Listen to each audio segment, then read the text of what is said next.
All right, it is 10 o'clock, so we might as well get started.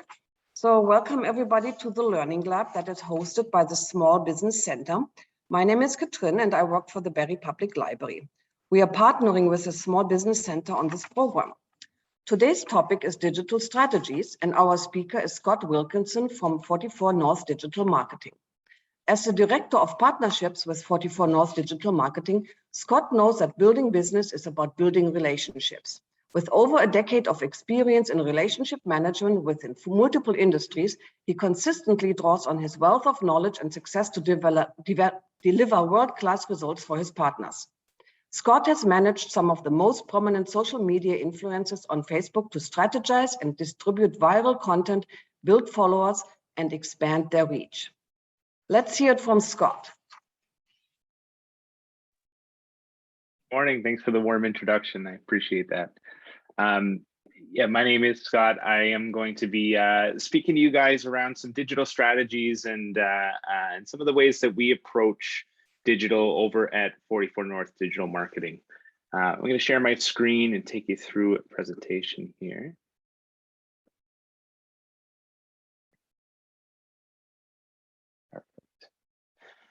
So really what I want to talk to you about today is how all businesses have really become digital businesses. We'll talk through the key components for a successful lead generation strategy. And then we're going to move into how marketing automation can simplify initial contact with customers. And then the last thing is how digital marketing differs from legacy marketing when tracking return on investment. As we go through, I'll try and make sure that I explain any of the sort of acronyms and that are in here. There's lots in our industry, so we'll touch briefly on all of that as we go through. Bit of an overview on 44 North. So we've been around since 2015. We are a Canadian military veteran-led organization. Corey Shelson, who started the company up on a little 3-season log cabin on Lake Simcoe by himself, is now growing the agency to 21 individuals on the team. We've got offices in London and Barrie, and really we focus on a lot of the commercial and residential construction services businesses, but we've got experience in a number of different industries there when it comes to website development, lead generation, paid advertising management, search engine optimization, and things like that. One of the things that we like to talk about is how really every business has become a digital business. And what happened at the start of the pandemic was we jumped 10 years forward in terms of the e-commerce penetration in about 90 days time. So as you can see, we had a sort of steady climb from 2009 to 2019 as far as the utilization of e-commerce platforms. And then when everything shut down and everyone was locked down, it became so important overnight that you had a digital presence. And I hear a lot of businesses talk about how, oh, well, we've been around for a long time and we've always done things this way, or we have a storefront, so we don't really focus much on our online presence. But what we're finding is most people, whether they end their purchasing journey online with an actual e-commerce or digital purchase, they're starting it online with Google searches and things like that. And for a lot of businesses that look at it like, well, this is always the way that my business has been run, and I don't think I'm going to need this type of thing. We always look at some of these examples of businesses that used to be that way. You used to have to go to a bookstore to buy a book, and then Amazon came along. And now Amazon, you can buy anything that you want. It's going to be right there to you. If you went to a strange city you weren't familiar with, you had to find somehow to find the phone number for a cab company. And now you pull out your phone and you can order an Uber. And these things all felt so strange when they first came out, and now they're just second nature. So the convenience of being able to find somebody digitally, doing a Google search, finding some basic information about a business, having that website be mobile friendly because so much of the traffic is going to come from a mobile device has become so important. So a few examples here. I mean, obviously Amazon, Uber, DoorDash, Airbnb, if you're familiar with. The Vets is even a company that will have a veterinarian come right to your house. Use an application to be able to set that up. So even things that aren't as commonplace as Amazon and Uber are now starting to make this digital transformation. Now, in terms of lead generation, what we're doing here is really building a lead generation system that takes people through this type of a process. So the first stage here is the traffic acquisition. We need to acquire traffic to something. So we have to use things, and again, some acronyms here for you. PPC is pay-per-click advertising. That's your Google, Facebook, those types of ads. And SEO, being search engine optimization, is the art of getting your website to rank in the top position on Google when someone searches for your service or your product. We use that to be able to acquire the traffic, so the users will come to what we call a conversion optimized landing page that has some sort of call to action on it. Okay, and I'm going to go through and talk through each of these stages as we go. But from that landing page, what we want them to do is to take some kind of action. And usually it's a way to get in touch with us, provide their information so that we can follow up and our sales team can go through. So one of the ways that we pre-qualify some people and make sure that the leads we're getting are actually in our service area, they want the service that we provide, they're really our target customers. We use a system called a multi-step intake form rather than a static contact form. So I'll go through what that looks like, but really we're gathering that information and we're telling them what the process is going to look like and what the next steps are. The next step is that we immediately contact them. We do this through what we call marketing automation, which is going to reach out to them through email and text message within minutes of them completing the form so that it's still top of mind. Okay, and then the last piece is that we analyze and optimize all of the data that we're gathering through this whole process.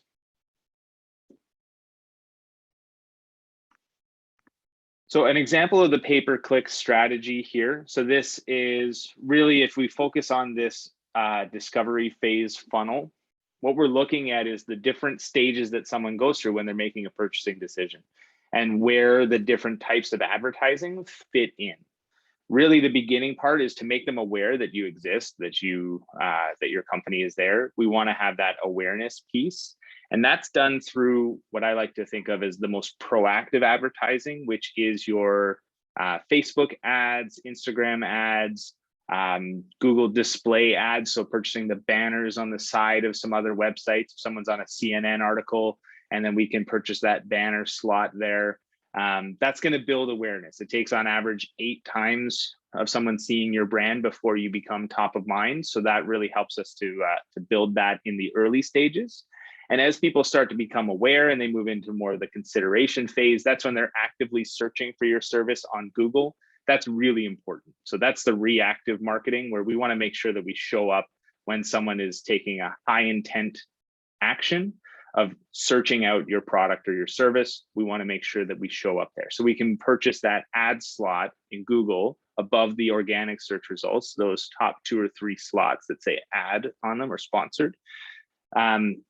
We can purchase that spot for your target business. We can do that based on geography and a number of different filters. And we bid against certain keywords or phrases that people would be searching for.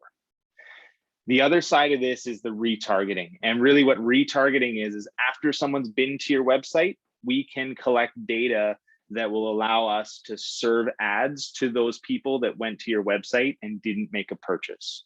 And that way we're advertising now to a warm audience. And we can be doing that again with those original ads of the social media ads, as well as the Google display ads. Now, search engine optimization. So this is more focused on the organic rankings. So forget about the ads at the top there. We want to get your website up into the top few results on Google organically. This is really where we break this down into a few different things. There's some technical SEO that needs to happen, okay? And we don't need to go too much into the details there, but really what we want to make sure is that Google is not going to actually pull up your website and have a person read it. We need to be able to let the automated system behind Google crawl your website on the back end and understand what the content is and what you guys are trying to display there. So we set up things, you'll hear things spoken around H1 tags, meta titles and descriptions, things like that. So we want to make sure that all the technical search engine optimization is buttoned up and to the standard that Google is looking for. And then there's the on-page or on-site SEO, which refers to the content that exists, the way that the sitemap is set up, that all those tags and everything are done. So it's anything that's happening on the website itself.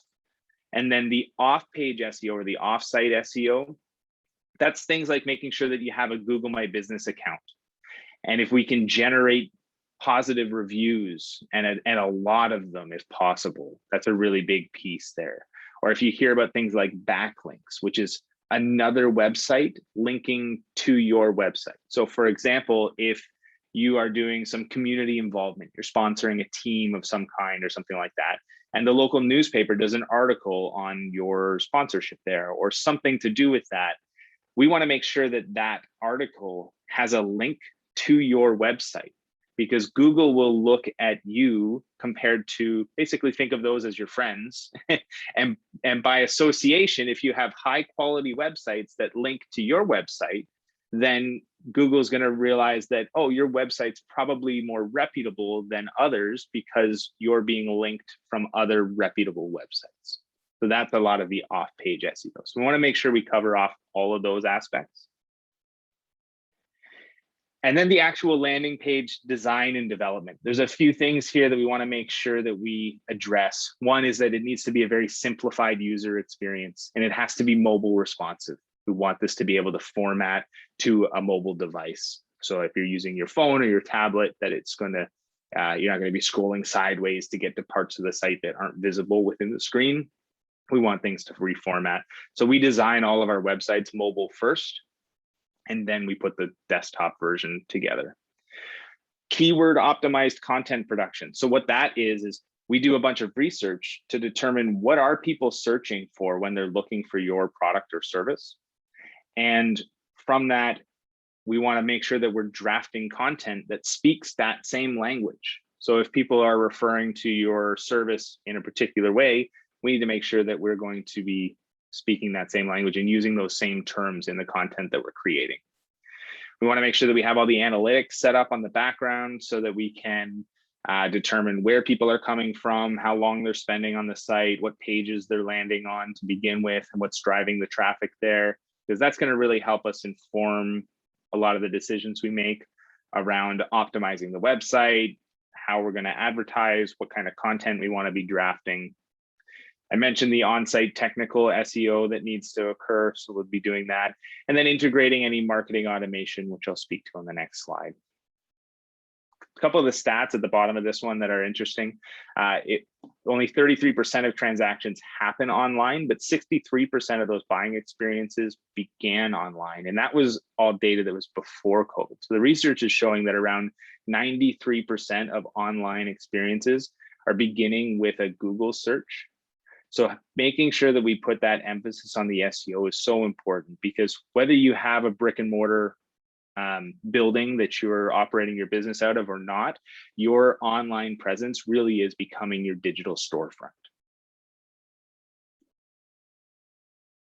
Now, the marketing automation begins with the multi-step intake form. Really what this is, if you think of a static intake form as at the bottom of a website or on the contact page, you have this static form that says name, phone number, email address, and maybe it has a little text box, and somebody can go in and put that information in, and then it'll get stored somewhere for you to be able to access it. And then you have to have your sales team or yourself reach out to them and try and start up a conversation to be able to result in a sale.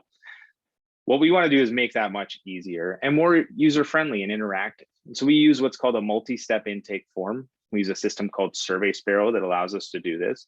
And we can brand it using your logo and colors and things like that. We can ask whatever questions we want to ask. So in this case, this example is an HVAC client of ours out of London that handles heating, cooling, and plumbing. So when someone arrives on it, the first question we're going to ask is, are you looking for heating or cooling or plumbing? And if you say you're looking for heating, then we can ask the question. So these are all conditional. So we can, based on the answer of heating, we can ask them different questions than if they were to answer plumbing. And from that, we're going to find out, are you looking for repair or replacement, or you're not quite sure what needs to happen? If you say that you're looking for a repair, the next question is going to be, is this an emergency? And if you say yes, then it's going to give you a phone number that you can call. But if you say no, then it's going to continue on through. So we're able to gather a bunch of information. If we do this for a window and door company, we ask, how many windows are you looking for? What types of windows? Is it casement windows or double pane windows? And so we're getting a bunch of information right out of the gate before we even start the conversation. So now the sales process is really started. We've already started asking them some of those initial questions. And from the user perspective, I always think of it like this. If my wife has made a request that I look into replacing the windows in our home, and I have that on my honey-do list and I need to get that checked off. If I go to a couple of different websites and I put my name and email and phone number into a static contact form, I'm probably going to go on to the next one and do the same thing. And maybe I can get a few of them to get back to me. Maybe I can gather a couple of quotes, and I've kind of started going through that process. But if I go to one where I'm now doing this interactive questionnaire, where I'm telling them about what I actually need, I'm giving them the information on the types of windows that I'm doing. And when I submit this, I get a text message and an email within like 2 minutes of me completing that. I can cross that off my list. I don't need to go look anywhere else, because now I've started my journey on getting a quote for some new windows in our home. So that's what we're trying to accomplish with this multi-step intake form.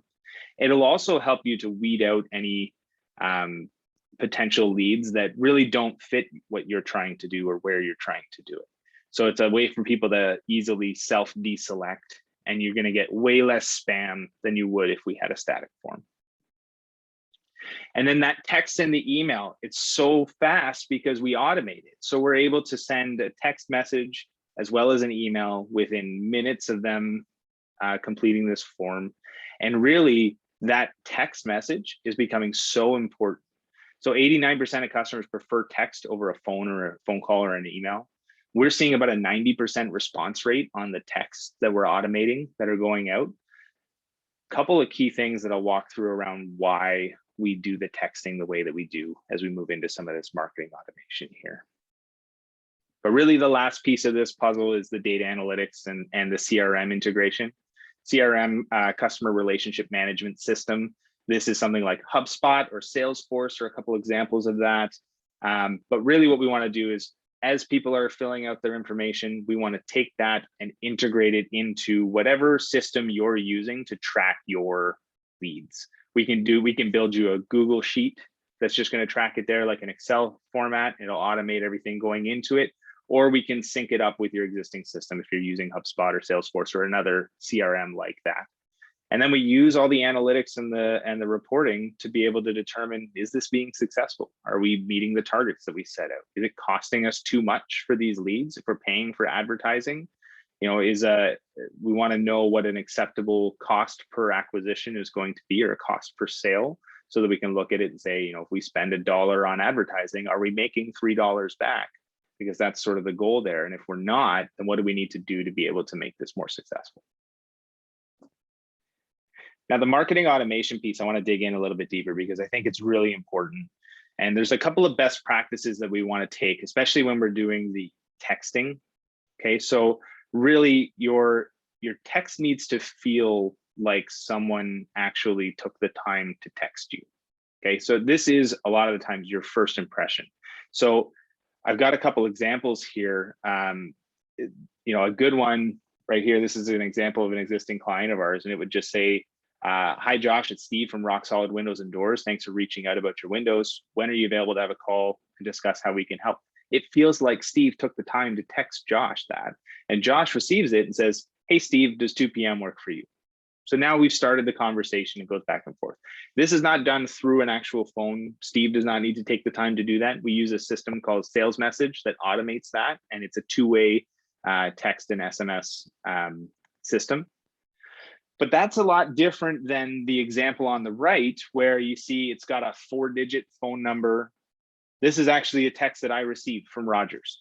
So it's telling me about this Black Friday thing. There's nothing personal about this. I know that they're blasting this out to a whole bunch of people. I don't feel like I can engage with them back and forth. It comes from a 4-digit phone number.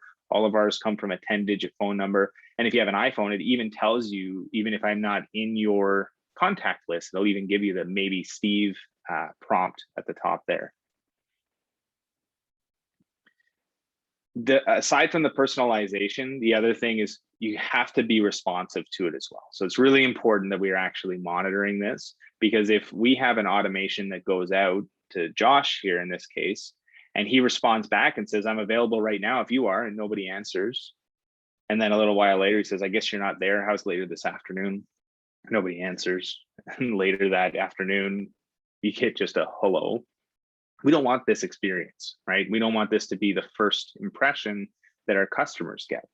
So it's really important that we have notifications turned on, that there's somebody that during business hours anyways is monitoring this and is able to respond in a reasonable time. We want to have that continuous conversation, that back and forth, and that way we can set it up. People don't care if you can't take a phone call right out of the gate, but if you can get back to them at a reasonable time and set a time for that call to be booked, then we're accomplishing what we want. Okay, and the other thing is we can set the notifications and the responses to be conditional based on time of day and day of the week and things like that. So the example on the end here, if somebody sends something, I think that's 7:30 in the evening on a Wednesday, the response is now going to be, hi Josh, it's Steve from Rock Solid Windows and Doors. Thanks for reaching out about your windows. I'm currently out of the office for the evening, but I'll reach out to you in the morning when I'm back, and you're going to get a response similar to this that says, great, let's talk then. So setting those expectations and making sure that that first interaction is a positive one is super important. And then the last piece that we'll talk about here is tracking the ROI, the return on investment.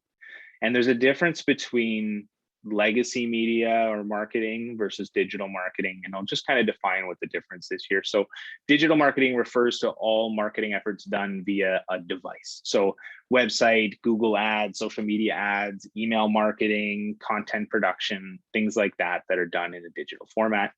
Whereas legacy marketing is your more traditional marketing efforts. So your billboards or direct mailers, yellow pages, radio ads, TV commercials, bus shelters or benches, that sort of thing. And the biggest difference that I find between the two is the ability to track the return on the investment. So the challenge with tracking ROI on legacy marketing is that you can't really follow the customer journey. You don't know where that started from. There's some ways that we can do that. And you've probably all seen things like this example here with how did you hear about us? Was it the billboard or the radio ad or a TV commercial or a flyer in the mail? And we can do those surveys, but they're not 100% accurate. You may just get people that breeze through it and say other, but we're always relying on a bit of a gut feel and some feedback from people to be able to do that. So the accuracy is not great. But with digital marketing, we're able to track everything back to where the ad spend came from or what the source was. We have ways through Google Analytics to be able to determine, you know, where did they come from? What page did they land on first? Did they come from an ad? Did they come from a Facebook ad or a Google ad? Or and we can really get granular with the data that we're driving to be able to determine, is our marketing spend being placed in the most effective location? And are our strategies actually resulting in what we're looking to achieve? I'll talk a little bit about our approach. And one of the things that we do when a new client is coming to work with us, and we break everything down into 3 phases. Really, the way that we do this is because if somebody comes to me and says, hey, Scott, I'd like to have a new website. And we were to say, okay, great. How many pages does it need to be? What pages do you want? You know, and I can go away then and say, okay, great. It's going to be X amount of money. And we think it'll take 6 to 8 weeks to complete. And we can get that moving forward. Okay, great. I'm answering the call. I'm doing what you're asking of us, but there's no real reason behind it. And it's not attached to a business objective. And we run the risk of it not actually meeting your needs. And maybe we make you a beautiful website, but 6 months from now, a year from now, 5 years from now, you're no further along and you're not any closer to your business objectives. And so really there wasn't a whole lot of point in spending the money up front. So we want to make sure that we take the time to understand your business. So that first phase is the discovery phase. And we want to get to know our clients, their business, their market, who their target customers are, what their unique identifiers are, what's the unique value proposition for your business, what sets you apart.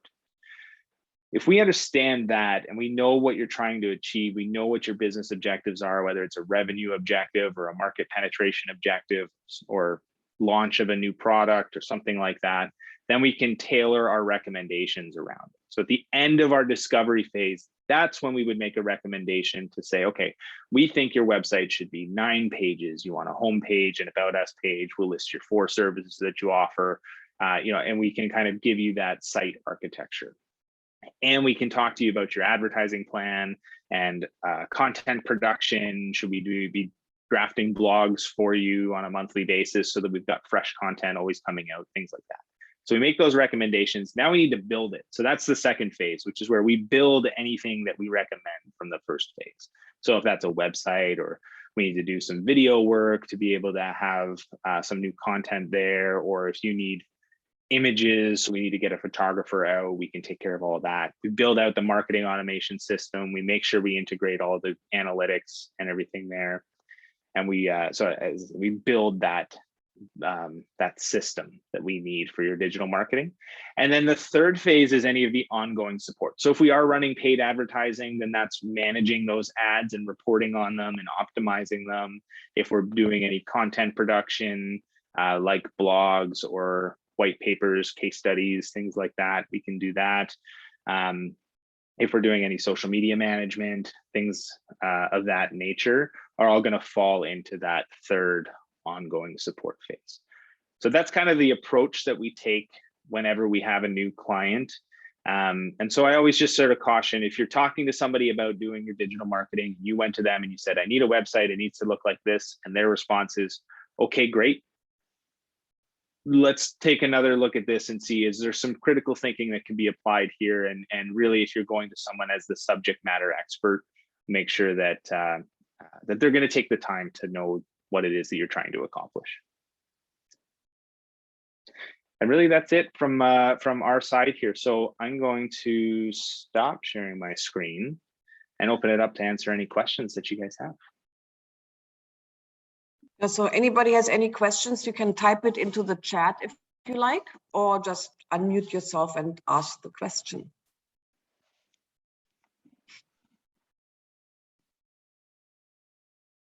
Well, while everybody's thinking about their questions, let me just say a few things. I did share a bunch of links, so I hope everybody can see them. One is our feedback form, so please take the time to fill that out, because it really helps us to make our programs even better. Also, I shared the link for the upcoming events at the Small Business Center. I believe the next Learning Lab is on Wednesday, January 19th at 10 o'clock again. That's actually going to be a 2-hour seminar. And the topic is General Small Business Tax Literacy webinar. And I believe that's actually with a CRA officer. They're not going to record that, so if you are not there, you won't be able to see it, because it's very timely information. So they don't want that information to hang out for a long time. And then also we have some really good resources at the library. So check out our digital library. And we have actually some books. We've created specifically a list of books for digital strategies. So, you know, the links are there. So just click on those and then you can check that out. And I think there was a question in the Q&A. How often should you update your website or content within your website? Yeah, absolutely. So 2 parts to that, I think, from a technical perspective. If you're using a platform like WordPress, which is a very common platform that a website would be built on, it uses a bunch of different third-party plugins. So as WordPress updates its operating system, those plugins also need to be updated. And if they go on for too long, then whatever that plugin is doing, if it's making it so that a piece of the website is animated, or that something's happening within the site, it can become outdated and then it can start to break down. So we recommend updating your plugins quarterly. So we go in once a quarter and do any of those plugin updates, because that seems to match up well with the cadence in which WordPress is updating it. And then in terms of content, having a steady flow of content production when it comes to new videos or blogs or things like that. So doing that on kind of a monthly basis, that sort of cadence works really well. But in terms of the content that exists on the static pages, so on your homepage or your About Us page or things like that, really just needs to be current. So if something's changed on your end, let's get that updated. But I wouldn't say that it's as important to update the content within your static pages on a regular basis. As long as it's current, it could last you for a few years. All right, we had a few more questions in the meantime. So one question is, can small businesses still develop a successful social media presence organically these days, or is paid promotion always recommended to gain reach and conversions? Yeah, great question. In terms of social media, most of the platforms, paid distribution does not help your organic reach or following or anything there. So they really, I mean, they're two totally different departments even within Facebook and Instagram. So paid distribution is going to help you to reach an audience that is new and is not currently following you, but putting steady content production techniques in place to be able to build your organic following, absolutely possible and very important to do. So one question is about recording. So we are recording this, and Caitlin, I believe, will post this after we are done later this day or maybe tomorrow. So then, yeah, if anybody missed anything or wants to rewatch it, then you can definitely do that. So we have another question. If you have a website but aren't on social media, what is the best process to learn how to market on social media, and how much would that service cost? Sure. So couple of things there. Again, there's the organic social media side and the paid social media side. The paid is much faster, because as soon as you pay for it and we send it out there, it's going to go to a large audience. So again, if that's part of your traffic acquisition plan to be able to drive someone to a landing page or a website, the paid thing is something that's instant versus building your organic following. Still, again, very important. A lot of businesses, though, I find it's not so much that you need to go and build 1 million followers on Facebook to have a successful business. It's more that if somebody is doing some research on your company, we want to have that sort of proof of life that when they go to it, the branding is on point and it matches what you're seeing on the website, and that the bio is filled out correctly and there's links to your website and things like that. It's more just checking the box of, okay, yeah, they exist. They look like they've got content that's been posted recently. It's not 2 years old, that sort of thing. So, and in terms of costs and that, I mean, there's so many variations when it comes to that. So we always price everything custom for our clients. We don't offer sort of like a standard package for that, but you can get everything from, an agency that'll be $400 or $500 a month to run social media, up to a much more a higher price tag, depending on the complexity of what we're trying to do there. So happy to talk to anybody offline. You'll have my contact information in that if we do want to get into any pricing. All right, so there's a question, curious if there are any marketing regulations around text messages. Are they similar to those set for email? Yeah, great question. So the Canadian anti-spam legislation, or CASL, it does apply to text messages. So email and text, they're kind of looked at as the same thing when it comes to that. So we're not able to just cold text people. Same as we can't cold email people, but in this case, because we've collected their information, there's implied consent, and then it falls within the regulations of CASL to be able to text someone once they've provided the information. So there's no restrictions that are going to keep us from doing that. All right, so for the intake form, what SaaS platform do you link with to create those forms? Yeah, perfect. And just for anyone not familiar with the term SaaS, it stands for software as a service. We use Survey Sparrow is the system that we use. They have a bunch of different levels that you can purchase into. Some are really inexpensive, some are more expensive.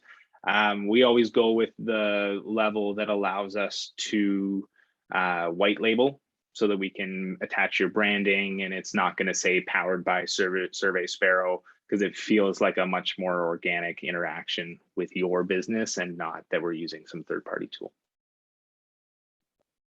So we had a question, what is the price range for your 44 North services? Yeah, so again, we have a wide variety of services that we offer, and depending on the complexity of that, right, a website does not just come with a sticker price of having a website, because it depends if it's 1 page or 50 pages is going to make a big difference there.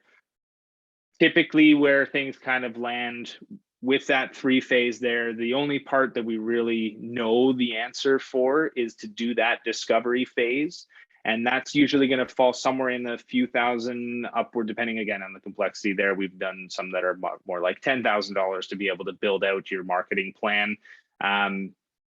We custom price everything that we do after having a few conversations and really understanding the scope of work that's required. So we do tend to work with businesses that are a little more established and are in that kind of small to medium sort of phase there, less to do with more of the startups and that sort of thing. So, but again, happy to have any one-off conversations with anybody to determine if there's a good fit and if there's anything that we can do to support, or even just you know, have a virtual coffee and talk about some of the best practices in that. I'm happy to make time.